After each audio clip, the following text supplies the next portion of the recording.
Salam sejahtera guys. Okey, saya James dari WHS Motor Senyam Berhad. Hari ini saya nak fokus pada motor Kiwi 60s 250.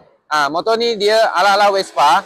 Engine Vespa 250cc lah. Bentuk dia sebiji Vespa. Lepas tu dia memang dari segi bentuk dia memang cantik lah. Kita boleh tengok dari segi depan dulu. Dia memang pakai lampu LED lah. Lepas tu bentuk dia memang cantik. Warna ini warna special, warna biru. Kita sekarang ada ready stock dan kita nak buat offer. Tapi sebelum tu saya bagi tahu sikit spek dulu lah. Okay, first dia pakai tayar depan belakang. Pakai Tinsam 120 17 inch punya tayar lah. Lepas tu dia pakai disc brake depan belakang, door ABS. Selain itu motor ni dia tengok meter dia lah. Meter dia memang klasik. Lepas tu dia ada digital. Dia ada sikit digital dengan ini dia memang meter klasik lah. Okay, motor ni electronic fuel injection. Lepas tu dia button ada double signal light, boleh start, boleh masuk tengok sini. Dia ada double signal. Lepas tu ini cut off button lah. Lepas tu ada boleh start button, high beam, lepas tu signal dan dia punya horn. Semua ini seperti biasa lah. Okay.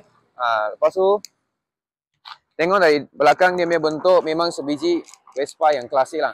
Vespa klasik. Lepas tu exhaust pipe dia semua memang pakai balik dulu memang klasik punya Vespa punya jenis.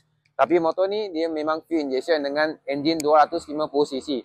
Dengan tayar depan belakang sama size. Size tayar depan belakang sama.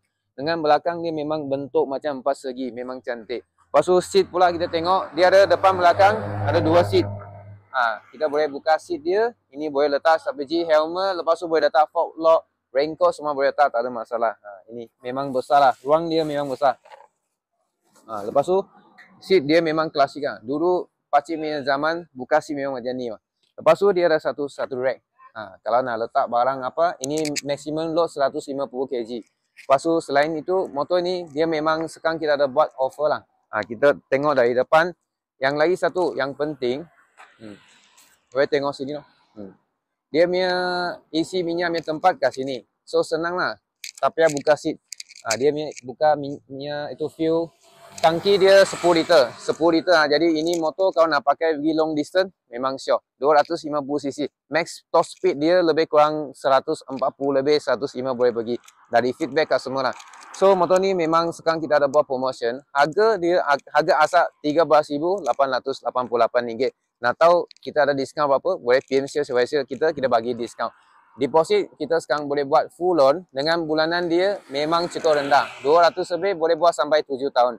Credit card boleh, cash boleh, nak loan kedai, loan kredit semua kita available.